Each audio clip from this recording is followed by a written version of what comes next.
qui, puisque le Père Gérard est aussi historien, et l'Ukraine est un lieu très complexe, mais en tous les cas, voilà, la proposition c'est de se relier à une icône, à cette icône ou une autre, et la proposition que je vous fais, et que je pense que Chantal et Père Gérard aussi, et le prieuré, c'est que tous ensemble ce soir, je vous ai offert une petite bougie. D'accord, elles ont été bénites par la lettre bénite. Donc c'est une petite bougie. Et pourquoi pas, si vous le souhaitez, quand vous allumerez cette petite bougie ce soir, d'avoir une pensée, un lien, c'est pas forcément faire une prière, bien que, mais un lien, quand vous posez la bougie, et d'allumer cette bougie en lien avec la Vierge Marie, et cette essence de la Vierge qui n'est pas celle du Christ, c'est encore différent. Voilà. Juste poser une question à Aurore, est-ce que ça a commencé? Oui, t'es filmé. Ah, je suis filmé, d'accord. Donc je dis bonjour à toutes les personnes qui sont sur Facebook, je les accueille. Penche-toi un peu sur le côté comme ça, non, je rigole. Elle me fait des blagues à chaque fois. Donc bonjour à tous sur Facebook, bonjour à tout le monde ici. On a eu des petits, c'est pas des soucis, mais d'organisation, vous avez pu constater, donc pardon pour ce retard. Mais nous sommes là ensemble, tous ensemble, je dirais tous ensemble en lien, sur le lien justement de la conférence de cet après-midi sur la peur. Présente ton association. Merci Laurent. De rien. Donc mon association, c'est l'association Résonance, qui est à Saint-Lary, qui existe depuis une dizaine d'années, avec la création d'un organisme de formation en médecine chinoise, puisque je suis acupuncteur depuis une vingtaine d'années. Le Père Gérard a été un des enseignants en Liqi, le livre des transformations et de mutation, depuis quoi, 30 ans? Voilà. 30 ça. Voilà. En tout cas, je suis très heureux de vous accueillir. La proposition aussi pour tous ceux qui nous écoutent, alors je pense que j'espère que cette fois-ci on m'entend bien, c'est, si vous voulez, pour pouvoir faire partie de ce don de génération, on en a de génération, don de génération, mais don de générosité intergénérationnelle justement, c'est que pour ceux qui nous écoutent, qui ne sont pas présents, c'est de pouvoir faire un don de 5 €, si vous le souhaitez, si vous pouvez. Donc c'est d'aller sur le CERMA, C-E-R-M-A, ici, hop, le CERMA, d'accord, le CERMA, et j'ai mis un lien qui est sur la page d'accueil, avec marqué faire un don, c'est 5 €. Voilà, c'est pour les personnes qui sont chez eux, qui sont en cœur avec nous, tous ensemble, et de pouvoir participer à cette générosité qui vont évidemment, il n'y a aucun bénéfice pour moi, si ce n'est le restaurant ce midi et ce soir, mais pour les œuvres des hospitaliers à Saint-Laurent-du-Var. Pour ceux qui nous connaissent, c'est un ordre séculier et dont le sacerdoce c'est l'exorcisme. Et vous avez un petit flyer à l'entrée pour en savoir plus. Voilà, je ne vais pas dire grand-chose, si ce n'est que je pense au petit Tom, un petit garçon qui nous regarde avec sa maman, qui se bat contre une maladie, contre... De pompe un truc comme ça. Oui, pardon Tom, si j'oublie le nom de ta maladie.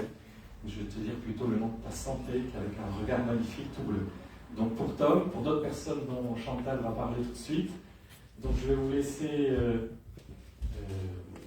comment dire, les bons mots, les mots justes, mais en accord, en lien avec l'égrégore que nous créons cet après-midi, tous ensemble.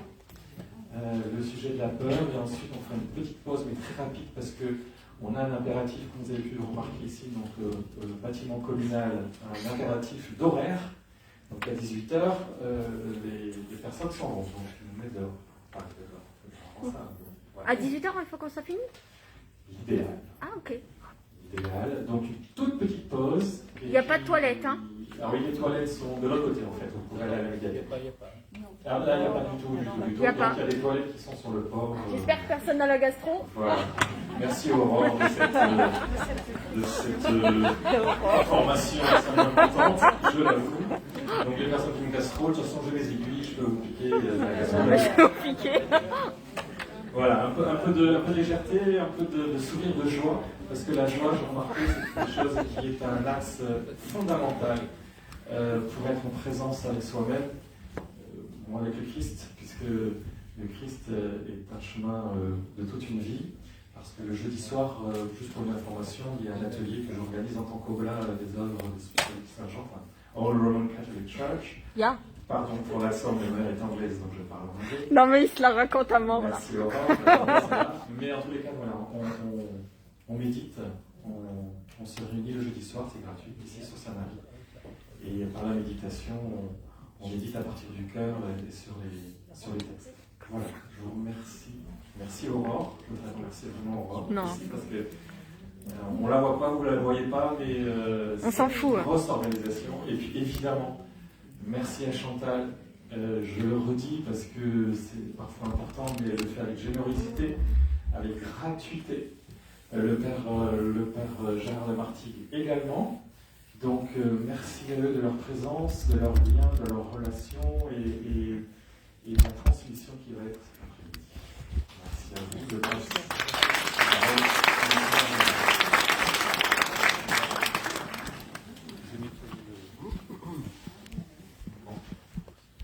Bien, on va commencer. Alors donc on va commencer par une petite conférence sur le thème de la peur. C'est David qui a choisi le sujet, hein, mais n'ayez pas peur, ça va commencer comme ça. C'est un sujet très important qui touche évidemment à la spiritualité, parce que notre vie est remplie de moments très divers, parfois merveilleux, parfois tragiques. Mais beaucoup d'entre nous vivent mal, des moments difficiles, mais même les moments joyeux quelquefois, parce que la peur est là, dissimulée derrière la joie. Et ces gens se disent « je suis heureux, mais j'ai peur que mon bonheur s'arrête à un moment donné ». Alors en fait, il est évident que l'homme redoute sans cesse de ne pas avoir ce dont il a besoin, mais avant tout, l'être humain craint de perdre ce qu'il aime. Et il redoute de ne pas se sentir en sécurité. La plus grande peur des humains, c'est sans doute de savoir qu'un jour, le souffle de vie va cesser de nous animer et que nous serons confrontés au mystère de la mort. Ainsi, même lorsque nous avons de bonnes raisons de nous réjouir, eh bien notre joie peut, pour certains d'entre nous, ne pas être absolument complète. Et la raison de cette joie incomplète, c'est que c'est l'ego qui est là. Et l'ego, lui, il a peur de la mort. Alors nous pensons que pour être plus heureux, on peut repousser nos peurs, on peut les ignorer. Mais cette attitude est bien naïve, car ignorer ce qui existe est une illusion entretenue par notre mental. En fait, la seule façon de nous libérer de la peur, c'est de la reconnaître, de remonter à sa source afin de comprendre les mécanismes qui l'ont installée en nous. Il s'agit d'avoir le courage de regarder ce que on n'a pas toujours envie de voir. Alors on a peur généralement de choses extérieures à nous-mêmes. On a peur de perdre le contrôle sur les éléments de notre vie. Puis notre inquiétude est permanente, car on a peur pour notre santé. On a peur de vieillir, on a peur de perdre ce que nous aimons le plus. Et alors nous nous crispons sur ce que nous possédons. Et cette crispation, loin de résoudre nos peurs, eh bien, elle leur donne encore plus d'existence. Il est évident que nous manquons de mots pour décrire quelque chose d'immatériel tel que le mental. Le mental est immatériel. On peut le considérer un peu comme une sorte de disque dur de l'être humain, comme le serait le disque dur d'un ordinateur.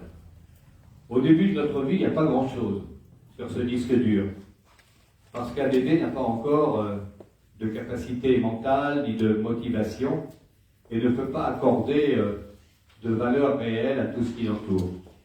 Au début de l'existence, le mental est assez mécanique et il va se graver peu à peu comme un disque sous la forme de pensées qui vont s'ajouter les unes aux autres. Le mental est composé de pensées. On peut même dire que les pensées sont le mental. En disant « je pense donc je suis », le philosophe Descartes établissait le siège de l'identité dans le mental en affirmant que penser, ça veut dire exister. Si cela était vrai, ça reviendrait à dire que le disque dur, c'est l'ordinateur.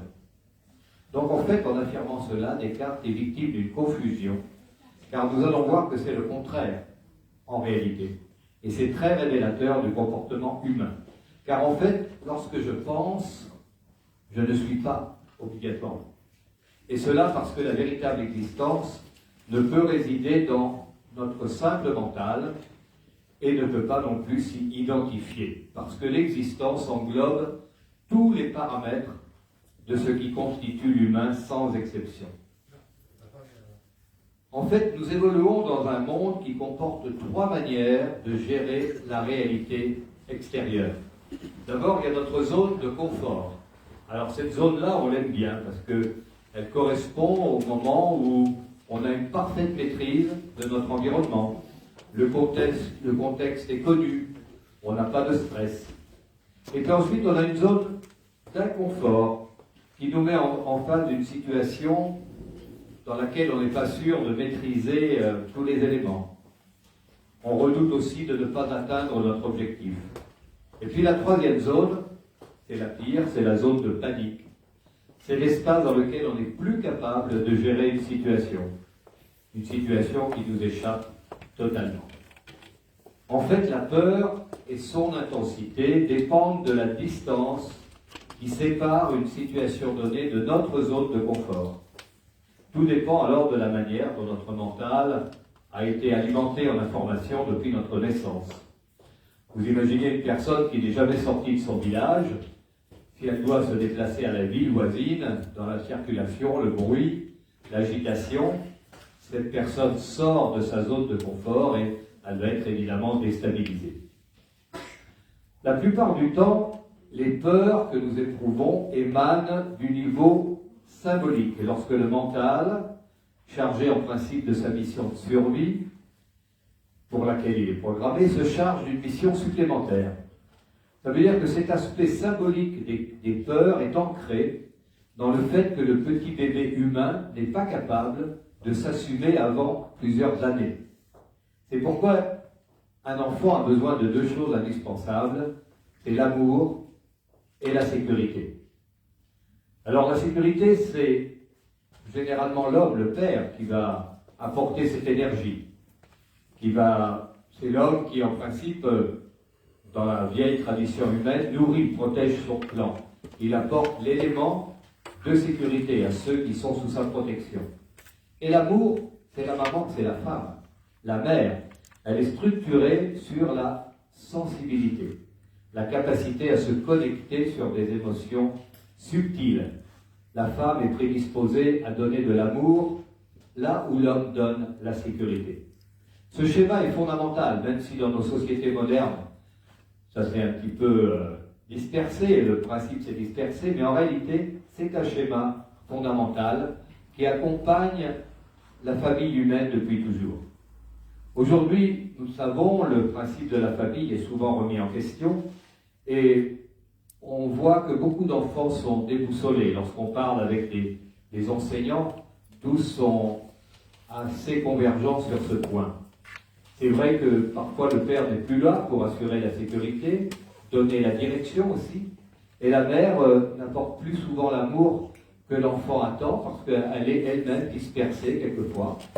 Quand elle ne doit pas assumer les deux fonctions, quelquefois celle du père et celle de la mère, et celle de la mère, et c'est pas du tout la même chose.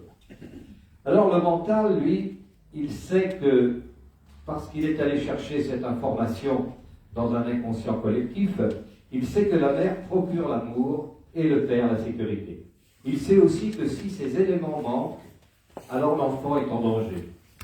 Et nous entrons là dans l'inconscient collectif de Carl Jung, et nous devons admettre que le collectif possède un inconscient au même titre qu'un individu. Cet inconscient collectif imprègne tout, et souvent à l'insu de la plupart des êtres humains. L'humanité, elle est semblable à un individu. Ça veut dire qu'elle possède une zone de conscience qui regroupe l'intégralité des connaissances accumulées. Et en plus, l'humanité possède une zone d'inconscience également.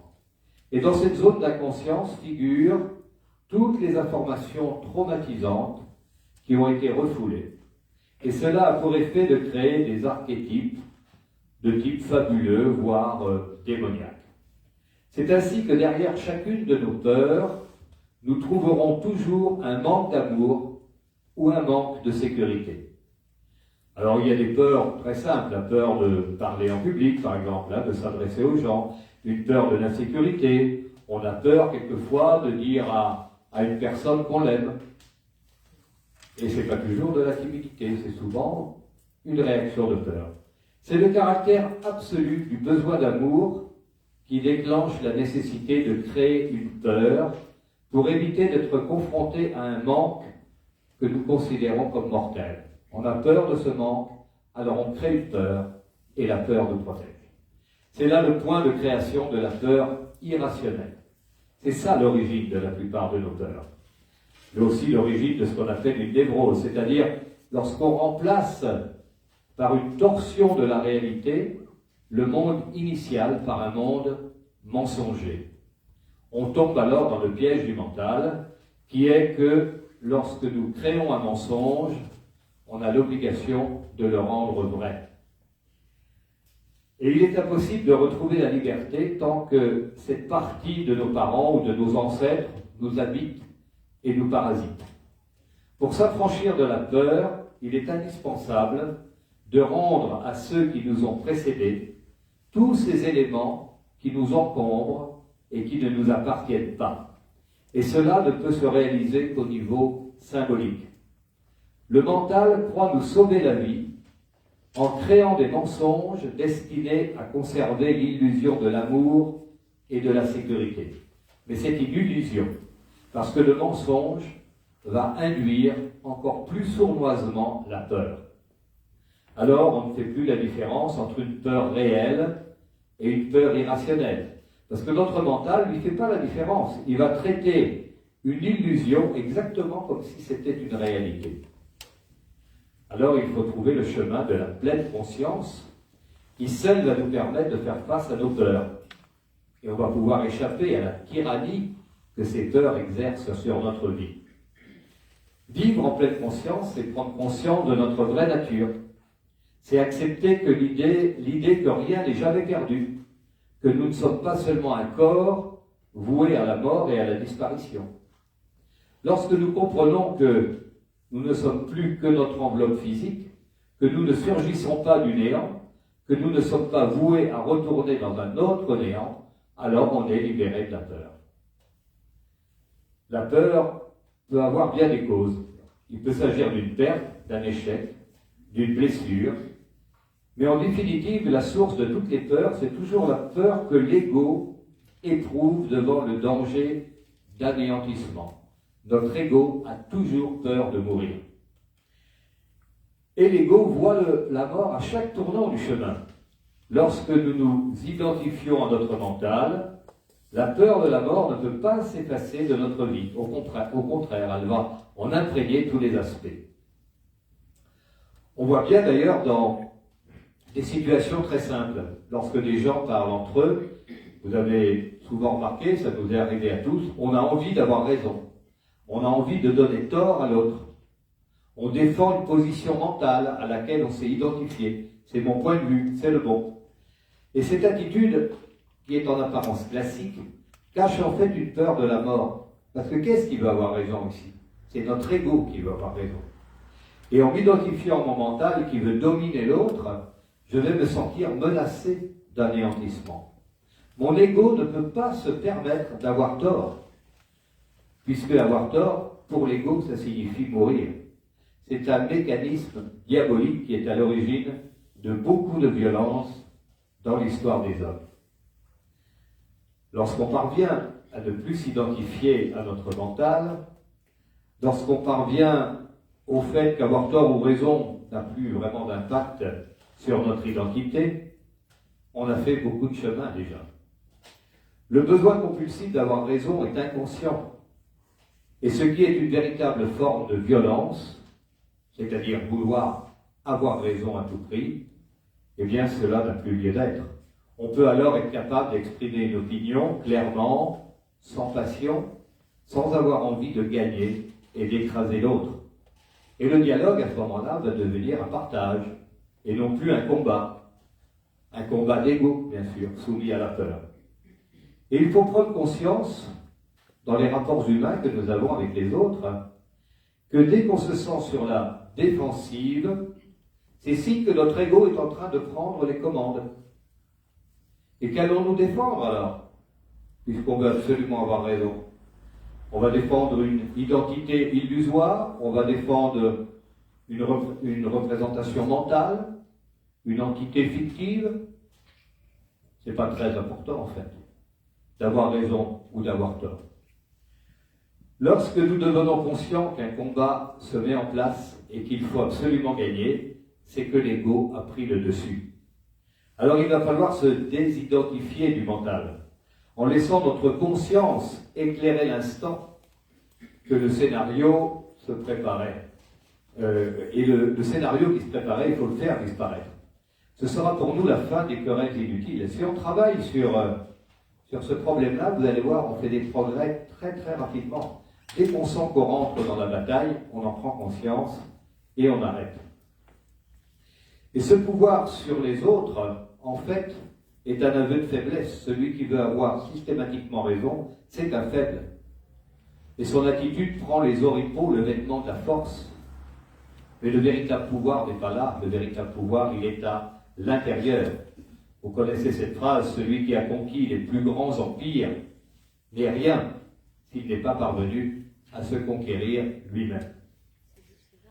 Ainsi, celui qui est identifié à son mental, qui est coupé de son pouvoir véritable, c'est-à-dire de son être profond, sera affligé dans son corps d'une peur constante et la plupart du temps inconsciente. C'est ainsi que l'on peut être pratiquement sûr, malheureusement, qu'une grande majorité des êtres humains vivent dans la peur. Et cette peur amène tôt ou tard à la violence. L'actualité d'aujourd'hui nous le montre d'une manière extrêmement claire. La plupart des grands maîtres spirituels, pour ne pas dire la totalité, ont mis l'accent sur le problème de la peur. Cela ne signifie pas pour autant qu'ils ne connaissaient pas la peur, parce que seul un être inconscient ou un fou peut ignorer ce sentiment. En fait, les maîtres passaient leur temps à pratiquer ce que l'on pourrait appeler la pleine conscience. Et ils observaient les mécanismes des peurs qui assaillent les hommes depuis leur arrivée sur la terre. Il ne s'agit donc pas d'ignorer la peur, mais d'y faire face avec un cœur calme et serein. Vous vous souvenez peut-être de ces mots prononcés par le pape Jean-Paul II depuis le balcon du Vatican. Il s'adresse aux fidèles du monde entier et il leur dit « N'ayez pas peur ». Il parle évidemment de cette peur fondamentale, de cette peur spirituelle qui encombre le mental de l'humanité. Dans le bouddhisme, les gens qui pratiquent le zen, par exemple, le dojo où ils pratiquent, s'appelle en japonais le château de la non-peur. On retrouve toujours une allusion à cette peur métaphysique engendrée par un ego qui a peur d'être anéanti. Tous les humains veulent vivre. Tous les humains ont peur de la mort et de la souffrance parce que c'est ancré dans notre nature. Aussi loin que nous remontons dans l'Antiquité, on s'aperçoit que les peurs sont présentes. Pourtant, parvenir à mettre la peur en échec, c'est possible. De nombreuses traditions spirituelles se sont attachées à décoder ces mécanismes de la peur et sont parvenues à mettre en place des processus capables de résoudre ce mal. La peur, c'est le plus grand frein qui existe à l'évolution spirituelle de l'humanité. Et ces peurs collectives sont inscrites en nous depuis si longtemps qu'on les a intégrées, au point qu'on les trouve naturelles. On pense qu'elles nous composent d'une manière intrinsèque. Et on pense aussi qu'on n'a pas d'autre solution que de subir. Alors certains ont des recettes pour remédier au problème, mais connaître une recette, c'est une chose intéressante, mais la mettre en action, en œuvre, c'est pas toujours facile. Beaucoup d'entre nous ont la tête pleine de belles théories qui tournent dans leur mental, mais qui ne sont jamais mises à l'épreuve de la vie et de son évolution. En fait, les causes de la peur, je vous l'ai dit tout à l'heure, elles ne sont pas très nombreuses. C'est deux piliers principaux, l'amour et la sécurité. Nous passons en principe avant de naître 9 mois dans le ventre de notre mère. Ce milieu est généralement positif. L'enfant se forme dans un contexte de sécurité, d'attention. C'est peut-être une des périodes les plus agréables de notre existence, le ventre de notre maman. Et puis un jour, il faut sortir, pour mettre le nez dehors, hors de ce lieu confortable, et se confronter à un environnement résolument nouveau. Alors le petit humain, il a une sacrée surprise, parce que c'est un passage brutal. Il passe d'un milieu aquatique sécurisé à un milieu atmosphérique où pour la première fois, il va avoir froid, il va avoir faim, il va entendre des bruits agressifs, la lumière, et pour la première fois, peut-être, va-t-il connaître un premier sentiment de peur qui le confronte à un univers absolument inconnu et inexplicable pour lui dans un premier temps. Le cordon ombilical est coupé et le lien avec la matrice maternelle est rompu. Les poumons aspirent de l'air pour la première fois. Et ce mouvement respiratoire, on sait qu'il est violent. C'est évidemment le moment où la naissance est un instant critique. On appelle ce moment le moment périnatal qui, dans certains cas, va conditionner en partie notre vie à venir. Alors nous naissons dans ces premières peurs, c'est vrai, mais en même temps avec un désir de survivre. Le problème, c'est que le petit de l'homme est un mammifère pas très performant au début de sa vie. Le cordon ombilical est coupé et ce petit être est en principe libre. Mais libre de quoi? Que peut faire le bébé si sa mère ne subvient pas à tous ses besoins? Et puis, le temps passe et le jeune enfant prend vite conscience de la nécessité de se relier à quelqu'un qui va prendre soin de lui. Dès le départ, l'être humain, il est relation.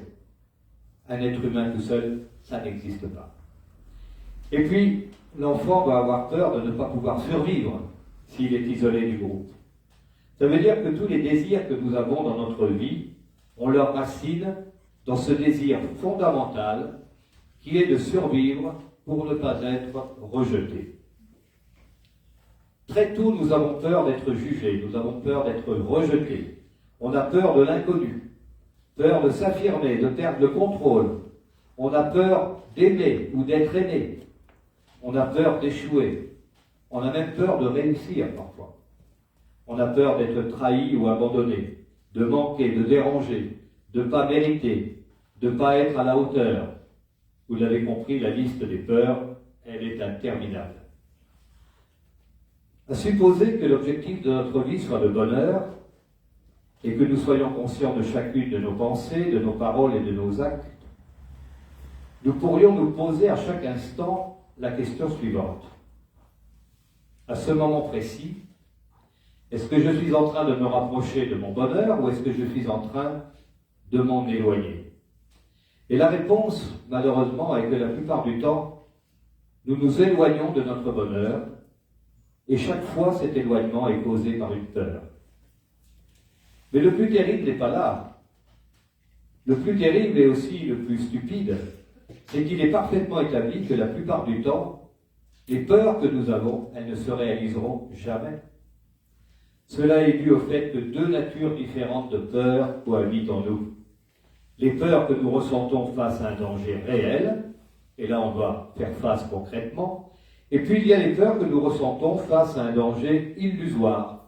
Ce sont des peurs irrationnelles, qui n'existent que dans notre mental. En effet, pourquoi avoir peur d'aborder les autres, de demander quelque chose, de déclarer son amour?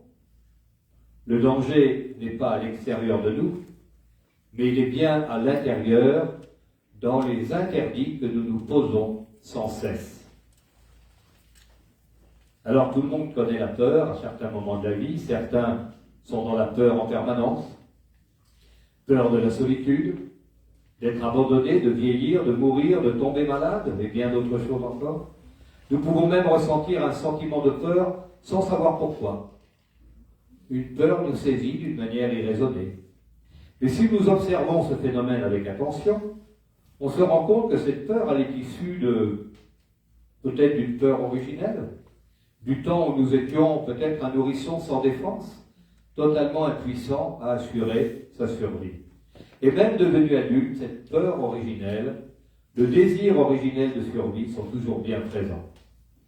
Le besoin qui pousse l'homme vers la femme, vers des partenaires à l'âge adulte, est en partie la continuation du besoin d'être sécurisé. En se rapprochant de l'autre, on est plus en sécurité. Le fait de procréer, c'est-à-dire de pérenniser notre espèce, est encore une manière de lutter contre la peur de disparaître. Et nos peurs collectives ne sont en fait qu'un écho de nos peurs personnelles intérieures. Il est important dans le domaine relationnel de bien comprendre si nous avons besoin de l'autre pour combler un besoin mutuel ou pour construire un bonheur mutuel. Le sentiment que l'autre nous porte, indispensable pour survivre, est la base des relations humaines. Mais si cette relation est basée sur la peur de ne pas survivre, la base ne sera pas solide. Tôt ou tard, la présence de l'autre deviendra toxique et on aura envie de nous en débarrasser. Observez les lieux publics, comme les cafés, les autres lieux de rencontre. Vous verrez combien de personnes viennent là pour se sentir entourées par leurs semblables.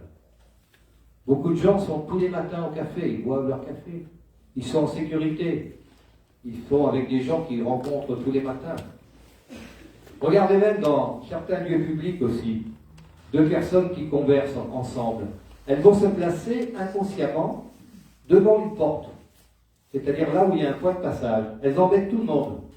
Mais elles sont là, précisément. Elles s'écarteraient d'un mètre et ce serait parfait. Non, elles sont là, précisément là où tout le monde veut passer.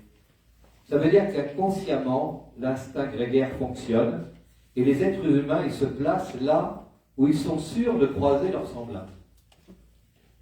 Parce que c'est là qu'ils se sentent en sécurité. Il est intéressant d'observer ces comportements et l'homme seul va développer des addictions à la nourriture, aura besoin de recourir à des actes comme le besoin d'acheter, vous savez, la fièvre acheteuse. Tous ces comportements montrent le besoin d'être reconnu, d'être pris en considération par les autres. Il s'ajoute toujours de la peur d'être abandonné, la peur d'être seul, la peur que personne ne prenne soin de nous. Alors, beaucoup d'entre nous ont tendance à penser à des choses qui provoquent la manifestation d'émotions incontrôlées, de peur, de tristesse. On a tous connu des souffrances dans notre passé. Beaucoup d'entre nous en connaissent encore. On porte dans notre patrimoine génétique des souffrances issues de notre généalogie. On donne existence à des souvenirs qui n'ont pas été éliminés, qui encombrent notre existence. Chaque fois que nous laissons une émotion issue du passé nous dominer, eh bien, on réactualise le processus de la souffrance. Or, la plus grande partie de la souffrance humaine est parfaitement inutile. Nous avons tendance à rester coincés dans le passé parce que cela est plus confortable pour nous. Parce que même un passé négatif, c'est un passé connu. Et on préfère quelquefois un passé pas très intéressant mais connu à un avenir inconnu qui nous fait peur. Et pourtant cet avenir, c'est aussi une illusion. Parce que l'avenir que nous mettons dans notre mental n'est qu'une projection de la peur du passé. Alors il s'agit pour l'homme de ne plus être pris en otage par son passé, et pour ça il faut mettre en place un rituel qui sans cesse nous ramène à l'instant présent. Très souvent dans les abbayes, on fait sonner une cloche aux heures pleines, même dans certaines abbayes toutes les demi-heures. Et à ce moment-là, tous les mois, quel que soit l'endroit où ils se trouvent, ils arrêtent de faire ce qu'ils sont en train de faire. Peut-être du jardinage, de l'étude, quelque chose comme ça. Et qu'est-ce qu'ils font? Ils prennent un temps pour eux, pour se recentrer. Je suis là, mon corps est là, il occupe tel espace. Mon mental est là, on se recentre, on reprend possession de nous-mêmes dans l'instant. Ça dure quelques secondes, peut-être une minute, et ensuite on reprend nos activités normales. Donc aussi souvent que possible, il faut se centrer sur l'instant. Prendre conscience du moment et de l'endroit où nous sommes. Prendre conscience de la pensée du moment, de la parole prononcée, de l'acte que nous sommes en train d'accomplir. Cela paraît compliqué, pourtant, si nous ne sommes pas présents à l'instant, qui vit l'instant à notre place? Qui vit à notre place cet instant que nous devrions vivre en conscience? Nous pouvons à tout instant regarder le moment tel qu'il est et laisser le passé là où il est, pour une autre fois où nous pourrons aussi le considérer. On a le droit de porter un regard sur notre passé, mais il faut le faire en conscience. Ce n'est pas le passé qui doit s'installer malgré nous. Il faut choisir un moment tranquille, prendre conscience peut-être de l'enfant blessé qui a peur en nous, qui n'a plus besoin de souffrir à cause d'une illusion du passé. Dans ce cas-là, on n'a plus besoin d'avoir peur puisqu'on a annulé notre vulnérabilité. Mais le passé existe. On ne peut pas le nier, ce serait stupide. On peut l'observer, réfléchir, apprendre des expériences vécues. Mais lorsque nous faisons des incursions dans le passé, rien ne nous empêche de rester enracinés dans le présent. On peut regarder notre passé, on peut en tirer des enseignements. Et puis il en est de même pour l'avenir. Il n'est pas utile de se laisser emporter par des projets utopiques ou des plans irréalistes. Il est aussi grave de renoncer à bâtir l'avenir que d'être sans cesse dans l'obsession de le planifier. Il ne sert à rien de se perdre dans les soucis et les peurs d'un avenir. L'Évangile nous le dit. Tu vas gagner combien de minutes dans ta vie parce que tu t'es fait du souci? Aucun souci n'a jamais rajouté une minute à notre existence. Si nous sommes enracinés dans la conscience de l'instant, nous pouvons amener le futur dans le présent sans se perdre dans la peur et l'incertitude. En prenant soin du moment présent, nous préparons un futur de qualité. C'est cela la pratique de la pleine conscience qui devrait nous habiter en permanence. Notre peur originelle ne vient pas seulement de notre naissance, de notre enfance. On est les héritiers d'une longue lignée d'hommes et de femmes de notre espèce. Nous sommes des Homo sapiens. Nous avons connu des moments difficiles de notre histoire. L'histoire des hommes est semée de drames, de guerres, de famine, de violences, d'angoisses. Tous ces événements ont installé dans notre inconscient collectif des peurs. Et ces peurs nous ont été transmises par la succession des générations. Et ces peurs sont inscrites dans notre mémoire collective et dans notre mémoire personnelle. Nos ancêtres continuent d'être présents et actifs dans chacune des cellules de notre corps. Et nous sommes présents dans la conscience de chaque personne avec laquelle nous avons partagé un moment de vie. L'être humain est relation avant tout. Il y a en nous des mémoires, des peurs de l'homme préhistorique. Nous possédons un héritage impressionnant. Tout cela pour vous amener à l'idée que l'essentiel est de reprendre les commandes de notre vie. Tout est en effet question de conscience. Le mental a beau nous hypnotiser, transformer la petite souris dont nous avons peur en menace de mort. On n'a jamais vu une petite souris attaquer méchamment et violemment un être humain. Ce n'est qu'une petite souris. Notre vraie nature, c'est la joie, le bonheur. Cette nature a été altérée depuis la nuit des temps par une accumulation de mensonges, de peurs par des générations d'êtres humains qui ont projeté leurs peurs intérieures, qui ont créé des peurs extérieures dans l'inconscient collectif. Et tout cela a renforcé les peurs internes. Alors cette ronde infernale a éloigné l'homme de sa véritable nature, de sa nature profonde. Si l'humanité parvenait à dissoudre ne serait-ce que la moitié de ces peurs internes, on pourrait inverser la tendance et construire des sociétés plus ouvertes, tournées vers le bonheur et le partage. Plus les adultes se libéreraient de leurs propres peurs, et moins ils la transmettraient à leurs enfants. Plus ils se reconnecteraient avec leur intuition, à la spiritualité, et plus ils établiraient leur vie dans le registre de l'amour. C'est la seule condition qui permettrait de construire un monde où chacun pourrait trouver sa place en fonction de sa nature profonde. Et vous l'avez deviné, nous avons encore pas mal de travail à faire. Merci.